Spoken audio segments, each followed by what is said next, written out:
আসসালামু আলাইকুম রহমতুল্লাহ। প্রিয় শিক্ষার্থীরা, আজকের সলিউশন ক্লাসে তোমাদেরকে স্বাগতম। আজকে আমরা ইসলাম শিক্ষা বিষয়ের পোরশন 1-এর প্রশ্নের সমাধান নিয়ে আজকে সংক্ষিপ্ত আলোচনা করছি। শুরুতেই আমরা এমসিকিউ প্রশ্ন দেখছি। এমসিকিউ প্রশ্নের শুরুতেই যদি আমরা খেয়াল করি, প্রথম প্রশ্ন, সিরাত অর্থ কী? 3টি অর্থ দেওয়া আছে, পথ, পদ্ধতি এবং সেতু। তাহলে কি 3টি অর্থ সঠিক, না কোনোটা তোমাদের কাছে বেঠিক মনে হচ্ছে? 3টি অর্থই সঠিক। তাহলে আমাদের অ্যান্সার আমরা করব কি, ক খ গ ঘ। তাহলে আমরা ঘর অ্যান্সার করব। 1 2 3, এখানে 3টি আমাদের সঠিক। 2 নম্বর প্রশ্নে, নিষিদ্ধ জিনিসকে বৈধ হিসাবে গ্রহণ করা। নিষিদ্ধ জিনিসকে যদি কোনো ব্যক্তি বৈধ মনে করে, হালাল মনে করে, তাহলে এটা কি হবে? কুফর হবে, শিরক হবে, হালাল হবে, না এটা হারাম হবে? কি বলেন, কেউ একটু বলি। 2 নম্বর উত্তরটা কি হবে? কুফর। কেউ যদি অবৈধ জিনিসকে, হারাম জিনিসকে হালাল মনে করে, তাহলে এটি কি হবে? এটা কুফর হবে। 3 নম্বরে আছে মিথ্যাবাদী কারা। কোরআনে কিন্তু আল্লাহ তাআলা এরকম একটা আয়াত বলেছেন, তোমরা পড়েছো। আল্লাহ কি বলেছেন? যে মুনাফিকরা মিথ্যাবাদী, মুনাফিকুরের 1 নম্বর আয়াতে। তাহলে আমরা এখানে স্পষ্ট বুঝতে পারছি যে মিথ্যাবাদী হচ্ছে মুনাফিক। যারা মুনাফিক তারা মিথ্যাবাদী। 4 এবং 5 নম্বরের উত্তর করতে গেলে আমাদেরকে ওই ছোট্ট উদ্দীপকটি পড়তে হবে। সেখানে বলা হয়েছে, রায়হান কবরের প্রশ্নের সঠিক উত্তরগুলো দিয়েছেন। তিনি হাসরের ময়দানে উপস্থিত হলেন, তখন তার আমলনামা তার ডান হাতে দেওয়া হলো, আর তিনি আল্লাহর নির্দেশনা অনুযায়ী সিরাত পার হয়ে গেলেন। ছোট্ট একটা উদ্দীপক আমাদেরকে দেওয়া হয়েছে। এখান থেকে 2টি প্রশ্ন করা হয়েছে। জনাব রায়হান সিরাত পার হবেন তার আমল অনুসারে, ইমানের আলোকে, না রাসূল সাল্লাল্লাহু আলাইহি ওয়াসাল্লামের সুপারিশের আলোকে? কি কোনটি সঠিক হবে? 3টির কোনটা সঠিক বা কয়টা সঠিক? 1 ও 2। কারণ ওনার আমল অনুসারে উনি পার হবেন, ওনার ইমানের আলোকে পার হবেন। এখানে রাসূলের সুপারিশের কোনো প্রয়োজন নাই। তাহলে আমরা 1 আর 2, অর্থাৎ ক নাম্বার এখানে উত্তর সঠিক হবে। 5 নম্বরে যদি আমরা যাই, সিরাত পার হওয়ার পর জনাব রায়হান কি পাবেন? অনন্ত জান্নাত, আল্লাহর রহমত, অসীম নিয়ামত। 3টাই পজিটিভ কথা বলা আছে, অর্থাৎ 3টি আমরা অ্যান্সার করব, অর্থাৎ ঘ নাম্বার অ্যান্সার সঠিক। 1 2 3। পরবর্তীতে আমরা চলে যাই 6 নম্বর প্রশ্ন, এই পৃথিবীর আগুন জাহান্নামের আগুনের ড্যাশ ভাগের 1 ভাগ। 70 80 90 100। এ ব্যাপারে কিন্তু একটি হাদিস রাসূল বলেছেন। সঠিক কোনটি? 70 ভাগের 1 ভাগ। চলে যায় পরের প্রশ্নে, কোন খাতাম শব্দের অর্থ কি? খাতাম অর্থাৎ খতম, আমরা বাংলায় কিন্তু বলি খতম, এটা আরবি শব্দ। খতম শব্দের অর্থ কি? এখানেও 3টি আমরা অর্থ করেছি, শেষ, সমাপ্তি, নবুয়তের সমাপ্তি। তাহলে খাতাম মানে শেষ, সমাপ্তি। এখানে তো খতম শব্দ দিয়ে কিন্তু নবুয়তের সমাপ্তি, এই শব্দ দিয়ে কিন্তু সেটা বোঝানো হয়নি, শব্দের অর্থে কিন্তু সেটা বোঝানো হয়নি। তাহলে আমরা নিব হচ্ছে শেষ আর সমাপ্তি 2টা। তাহলে অ্যান্সার কোনটা হবে? ক, 1 আর 2। কি কোনো সন্দেহ আছে? সন্দেহ হলে আমাকে বলবে। এরপর আমরা চলে যাচ্ছি 8 নম্বর প্রশ্নে, কোনটি চরম জুলুম? জুলুম মানে অত্যাচার। কোরআনের ব্যাপারে একটা আয়াত আছে, ইন্না শিরকা লাযুলমুন আযীম, নিশ্চয় শিরিক চরম জুলুম। তাহলে এখানে আমাদের অ্যান্সার হবে কি? শিরক। হত্যা, অপকর্ম, শিরক, কুফর। এখানে অ্যান্সার কি হবে? শিরক। চলে যাই 9 নম্বর অ্যান্সারে, জাহান্নামবাসীদের খাবার কি হবে? এটা কিন্তু তোমাদের পাঠ্যপুস্তকে খাবার আলোচনা আছে। ড্রিঙ্কস, পানীয় কি হবে সেটার আলোচনাও কিন্তু আমাদের পাঠ্যপুস্তকে আছে। কাঁটাযুক্ত ফল, কাঁটাযুক্ত বরই, কাঁটাযুক্ত বৃক্ষ, নাকি কাঁটাযুক্ত আঙুর, কি খাওয়ানো হবে? বা কি দেখেন, আমাদেরকে বইতে আমরা পেয়েছি কাঁটাযুক্ত বৃক্ষ, তাদেরকে খাবার হিসেবে দেওয়া হবে জাহান্নামবাসীদের। পরের প্রশ্ন, যারা মুমিন নয় বরং তারা কি পাপী, অর্থাৎ পাপী বান্দারা, তাদের সিরাত কিভাবে পার হবে? যারা পাপী, গুনাহগার, তারা কি চুলের চেয়েও সরু এভাবে সিরাত দিয়ে পার হবে, না ছুরির চেয়েও ধারালো এরকম সিরাত হবে এভাবে পার হবে, নাকি তরবারির চেয়েও ধারালো এমন সিরাত দিয়ে পার হবে তারা? কোনটা সঠিক মনে হচ্ছে? 1 আর 3। কারণ আমাদের বইয়ে আমরা পড়েছি যে চুলের চেয়ে সরু, এটা রাসূলের হাদিস অনুযায়ী চুলের চেয়ে সরু, তরবারির চেয়ে ধারালো, ছুরির চেয়ে ধারালো কিন্তু বলা হয়নি। সুতরাং 1 আর 3 আমাদের সঠিক উত্তর। পরের প্রশ্ন, কারা নামাজীদের প্রতি অমনোযোগী? এটা কোন সূরা আছে, কেউ বলতে পারবে? সূরা আল মাউন, ফাওয়াইলুল লিল মুসাল্লিন আল্লাযীনা হুম আন সালাতিহিম সাহুন। তাহলে এখানে আসলে মুনাফিকদেরকে উদ্দেশ্য করে বলা হয়েছে তারা নামাজের ব্যাপারে অমনোযোগী। তাহলে আমরা অ্যান্সার কোনটা করব? ক মুনাফিক। চলে যাই 12 নম্বরে, কিয়াস শব্দের অর্থ কি? পরিমাপ করা, ঐক্যবদ্ধ হওয়া, গবেষণা করা, চিন্তাশীল হওয়া। কোনটি পড়েছি আমরা? পরিমাপ করা, এটাই হচ্ছে সঠিক অ্যান্সার। 13 নম্বর প্রশ্ন, সুন্নাতে জায়েদা হলো এমন কাজ রাসূল সাল্লাল্লাহু আলাইহি ওয়াসাল্লাম নিজে সর্বদা করতেন, এক সময় করতেন কিন্তু অন্য সময় করতেন না। 3 নম্বরে, অনুসারীদেরকে তা করতে উৎসাহিত করতেন। সুন্নাতে জায়েদা মানে যেটা অতিরিক্ত, সবসময় কিন্তু রাসূল এটা করতেন না। আর সুন্নাতে মুআক্কাদা যেটা, সেটা হলো সবসময় রাসূল করতেন। তাহলে এটা এখানে আমরা অ্যান্সার কোনটা কোনটা নিব? 2 আর 3। নিজে সর্বদা করতেন, এটা কিন্তু সুন্নাতে মুআক্কাদা, এটা তোমার জেনে রাখতে হবে যে কোনটা সুন্নাতে মুআক্কাদা। আর বাকি 2টা কথা আমাদের সুন্নাতে জায়েদার সাথে মিলে যায়। রাসূল মাঝে মাঝে করতেন, আবার নিজে অন্যদেরকে করতে উৎসাহিত করতেন। সঠিক উত্তর 2 এবং 3। এরপর আমরা আরেকটি ছোট্ট অনুচ্ছেদ দেখতে পারি, জামির মিয়া তার অফিসে নিয়মিত ঘুষ খান, তিনি ইসলামের নিয়মকানুন সঠিকভাবে মেনে চলেন। তাহলে ঘুষও খান, আবার ইসলামের নিয়মকানুন কিন্তু তিনি মানেন। তিনি ঘুষকে হালাল মনে করেন, কথাগুলো খেয়াল করতে হবে, হালাল মনে করে। কারণ কি? তিনি মনে করে কি, আমি তো কাজ করছি, কাজের জন্য আমাকে ঘুষ দেওয়া হয়, তাহলে আমি কেন ওটা নিব না, এটা হালাল। কথাটা দেখো, প্রশ্ন করা হচ্ছে জামির মিয়া ঘুষ গ্রহণ কি হবে আসলে? কুফর হবে, অবাধ্যতা হবে, নিফাক হবে? কোনটা হবে? কুফর এবং অবাধ্যতা দুইটাই হবে। অর্থাৎ কুফরের অর্থ আরেকটা কি? অবাধ্যতা। এই জন্য আমরা 1 আর 2-কে নিব। কি কথা ঠিক আছে না? 1 আর 2 কুফর, এটারই একটা অর্থ অবাধ্যতা, ডিসবিলিফ, ডিসঅবিডিয়েন্স। যার কারণে এই অর্থটা আমরা নিব 2টা, 1 আর 2। তাহলে উত্তর ক। 15 নম্বর উত্তর হবে, আমাদের উল্লেখিত কাজের জন্য জামির মিয়ার সকল ইবাদত আল্লাহর কাছে গৃহীত হবে, বাতিল করা হবে, অস্বীকার করা হবে। গৃহীত কি হবে? যিনি ঘুষকে হালাল মনে করে তার ইবাদত আল্লাহর কাছে কবুল হবে না। তাহলে আমরা 2 আর 3-কে এখানে নিতে পারি। তোমাদের কোনো সন্দেহ হলে জিজ্ঞাসা করবে যে এটার ব্যাপারে কোনো সন্দেহ আছে। তাহলে এখানে 2 আর 3, অর্থাৎ 15 নম্বর উত্তর হবে খ নাম্বার উত্তর। চলে যাচ্ছে আমরা 16 নম্বর উত্তরে। 16 নম্বর এই প্রশ্নটা কোন সূরা থেকে করা হয়েছে, কে বলতে পারবে? সূরা 3। এখানে অত্তিন, অজ্জাইতুন, অতুরি সিন, এখানে কিছু ফলের আলোচনা আছে, শহরের আলোচনা আছে, তুর পর্বতের আলোচনা আছে। সেখান থেকে আমরা প্রশ্ন করেছি ডুমুর জলপাই গাছ মানে 3 আর জাইতুন কোথায় প্রচুর পরিমাণে জন্মে? তোমার পাঠ্যপুস্তকেই সূরা 3-এর আলোচনা থেকে আমরা জেনেছি এটি সিরিয়া এবং ফিলিস্তিন এই এলাকা সবচেয়ে বেশি এই ফল দুইটা জন্মে, ডুমুর এবং জলপাই। চলে যায় তারপরে 17 নাম্বার, সূরা 3-এ কোন শহরকে নিরাপদ শহর বলা হয়েছে? ওয়াহাজাল বালাদিল আমিন। এই বালাদুল আমিন কোন শহর? মক্কা শহর, মানে নিরাপদ শহর, ওখানে গেলে সবাই নিরাপদ। পরের প্রশ্ন 18 নম্বরে, শান শব্দের অর্থ কি? ওই যে আমরা শানে নুজুল, নাজিলের কারণ, আমরা এটা প্রশ্ন ছিল, এটা আমরা জেনেছি। তাহলে আমরা এখানে অন্য অর্থগুলো হবে না, ক নাম্বার অ্যান্সার সঠিক, যে কারণ। এটি হচ্ছে শান শব্দের অর্থ। অনেকগুলো অর্থ কিন্তু আছে, একটা এখানে দেওয়া হয়েছে, তোমাকে জেনে রাখতে হবে। পরে আমরা চলে যাই 19 নম্বরে, মুসলিম মনীষীগণ শরীয়তের বিষয়বস্তুকে কয়টি ভাগে ভাগ করেছেন? কয়টি? 3টি। আমাদের যে শরীয়তের উৎস যে অধ্যায়ের শুরুর দিকে আলোচনাটা আছে যে মুসলিম মনীষীগণ শরীয়তের মূল বিষয়বস্তুকে 3টি শ্রেণীতে ভাগ করেছেন। আমরা সেটা নিয়ে প্রশ্ন করেছি 2, 3, 4, 5। তাহলে উত্তর হবে 3। একদম সর্বশেষ একটি প্রশ্ন করা হয়েছে, কোথা থেকে করা হয়েছে? কোনো হাদিস থেকে না কোরআন থেকে?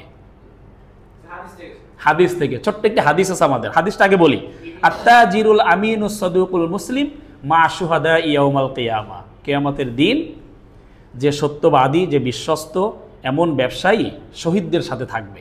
তাহলে এখানে সেভাবে একটা প্রশ্ন করা হয়েছে, একজন ব্যবসায়ীর জন্য কিয়ামতের দিনে শহীদদের সান্নিধ্যে থাকার জন্য প্রয়োজনীয় বিষয়গুলো কি? ওই হাদিসে কিন্তু বলা হয়েছে তিনি সততা, বা তার সততা থাকতে হবে, সৎ হতে হবে, সদুক।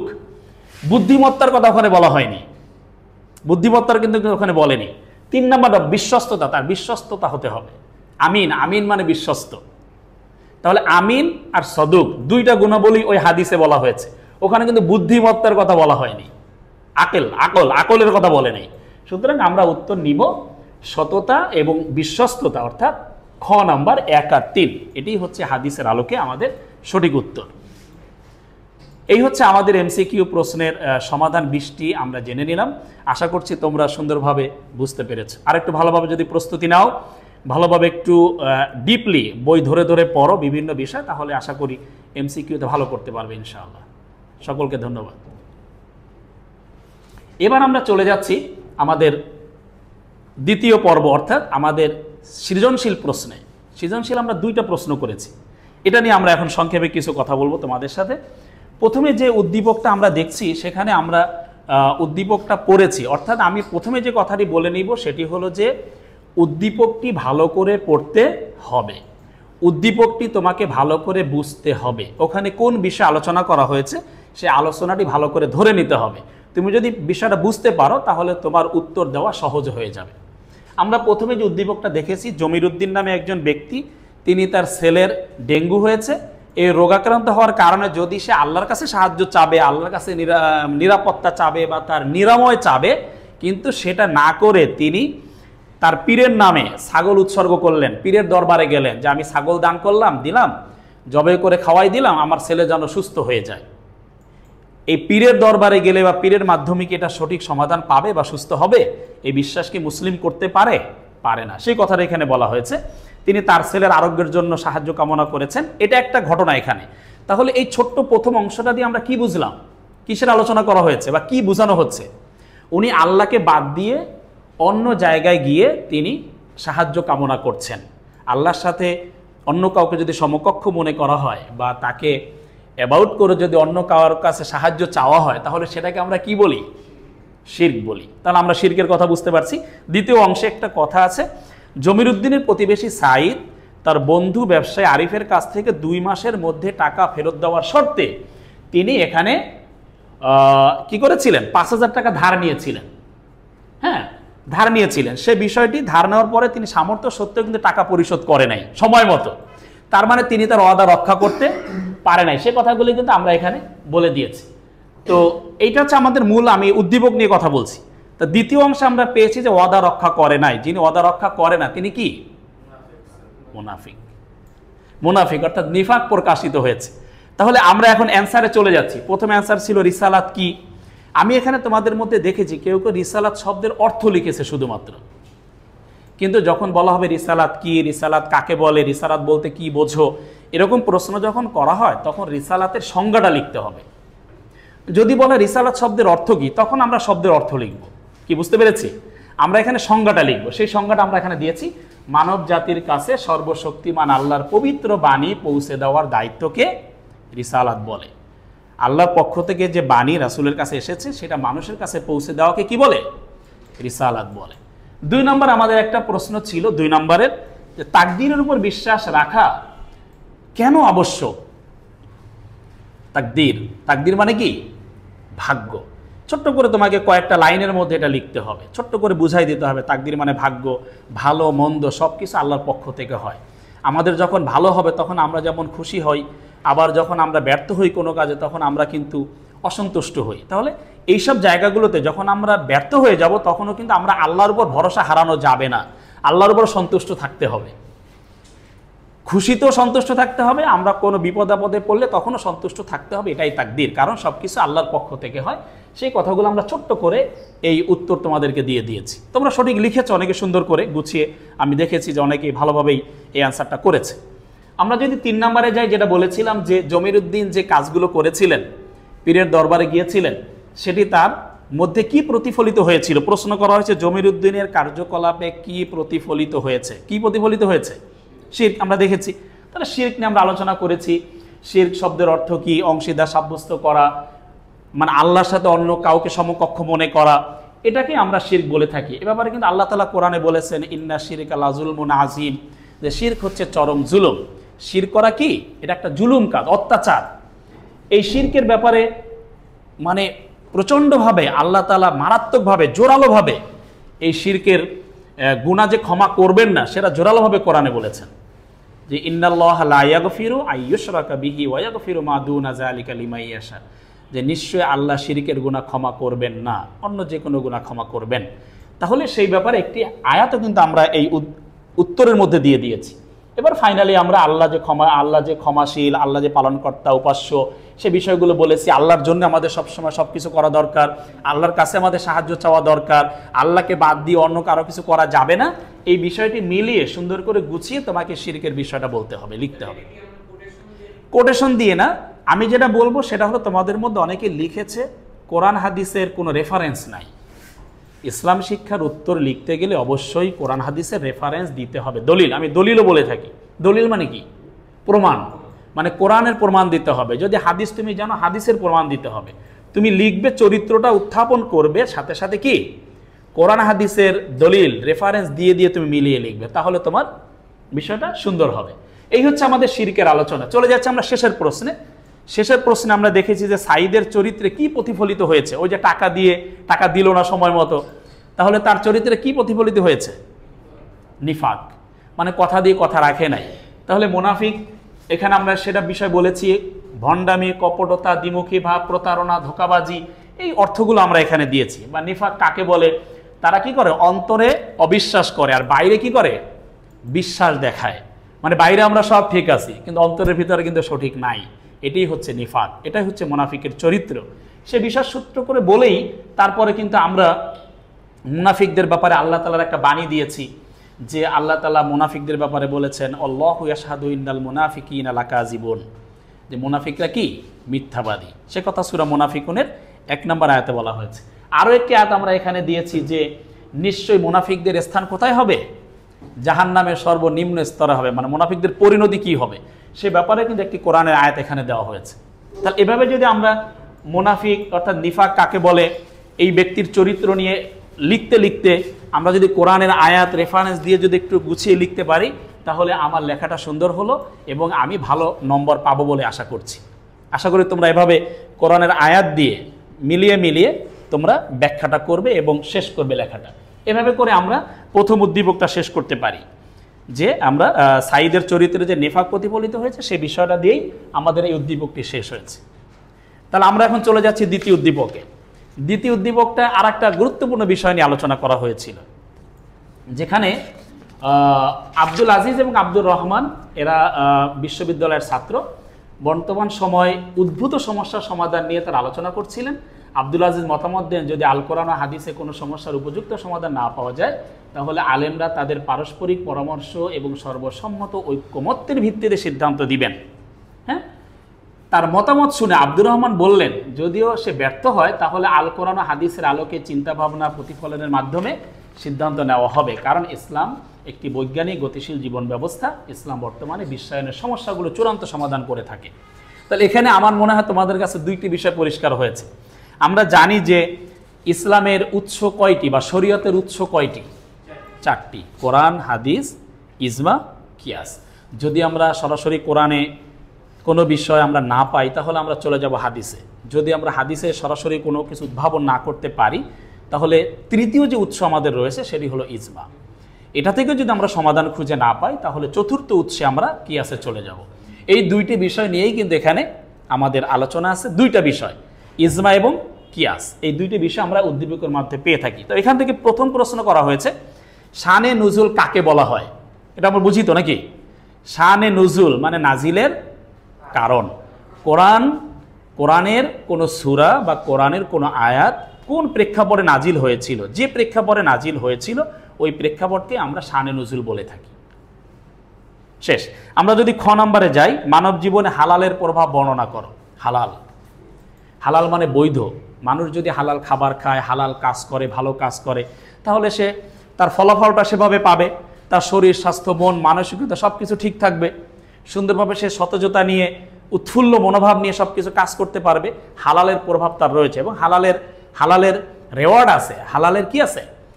পুরস্কার আছে। এবং কোরআনে কিন্তু আল্লাহ হালালের ব্যাপারে আয়াত আছে যে তোমরা কুলু মিন তয়্যিবাত, তোমরা হালাল খাবার খাও বা তোমরা ভালো কাজ করো, এসব ব্যাপারে কোরআনে আছে না? তো সেভাবে আমরা হালালের প্রভাব একজন মানুষের জীবনে খুব সুন্দরভাবে আল্লাহ তাআলা যেভাবে বলেছেন সেভাবে চললে তার ভিতর সেভাবে ইম্প্যাক্ট পড়ে, অর্থাৎ সেই প্রভাবে সে সুন্দরভাবে জীবনযাপন করতে পারে। শরীর স্বাস্থ্য ভালো রেখে, মন মানসিকতা সুন্দর রেখে সে সুন্দরভাবে জীবনযাপন করার সুযোগ পায়। হালালের প্রভাব আমাদের জীবনে রয়েছে। হালালকে যেমন আমরা গ্রহণ করব, হারাম থেকে আমরা বিরত থাকব। এটি হচ্ছে এখানের মূল কথা। চলে যাচ্ছে আমাদের উদ্দীপকের মেইন যে বিষয়টা, সেটি হলো প্রথম যে আলোচনায় বলা হয়েছে যে কোরআন ও হাদিসে কোনো সমস্যা উপযুক্ত সমাধান না পাওয়া যায়, তাহলে আলেমরা তাদের পারস্পরিক পরামর্শ সর্বসম্মত ঐক্যমত্যের ভিত্তিতে সমাধান করবে। তাহলে সবার ঐক্যমত্যের ভিত্তিতে যে সমাধান করবে সেটাকে আমরা কি বলি? ইজমা। কি বলি? ইজমা মানে ওই যুগের সর্বশ্রেষ্ঠ যে আলেম সমাজ রয়েছে তারা মিলে ওই বিষয়টা নিয়ে একমত যদি হতে পারেন, সবাই মিলে সিদ্ধান্তে একমত হবেন, তখন সেটাকে আমরা ইজমা বলে থাকি। সেই বিষয়টা এখানে বলা হয়েছে। আব্দুল আজিজের কথায় কি ওই কথাটাই আসছে যে শরীয়তের ইজমা দিকটাই আব্দুল আজিজ নির্দেশ করেছেন যে সকল আলেমের ঐক্য মতে যে সিদ্ধান্ত করা হবে, যে সমাধান দেওয়া হবে, সেটাকে আমরা ইজমা বলতে পারি। কারণ ইজমা মানে কি? ঐক্যমত, সবার মতামত এক হওয়া। অর্থাৎ কোনো আলেম যদি ভেটো দেয়, মতামতকে গ্রহণ না করে, তাহলে কিন্তু ইজমা হবে না। সবাইকে একমতে আসতে হবে, যে সমস্যাটা সমাধান করার জন্য সবাইকে একমতে আসতে হবে। সেটা আমরা গ নাম্বার উদ্দীপকে ইজমা নিয়ে কথা বলেছি। ইজমার অর্থ কি, ইজমার পরিচয় কি, এ ব্যাপারে আল্লাহ তাআলা কোরআনে বলেছেন ও আমরুহুম শুরা বাইনাহুম, তাদের বিষয়গুলি পারস্পরিক পরামর্শের ভিত্তিতে সমাধান করা হয়। মানে সবাই পরামর্শ করে করে সমাধান করে, কোরআনে কিন্তু আয়াত আল্লাহ বলেছেন। এটা দিয়ে ইজমার উৎপত্তি, এই আয়াতগুলো দিয়ে।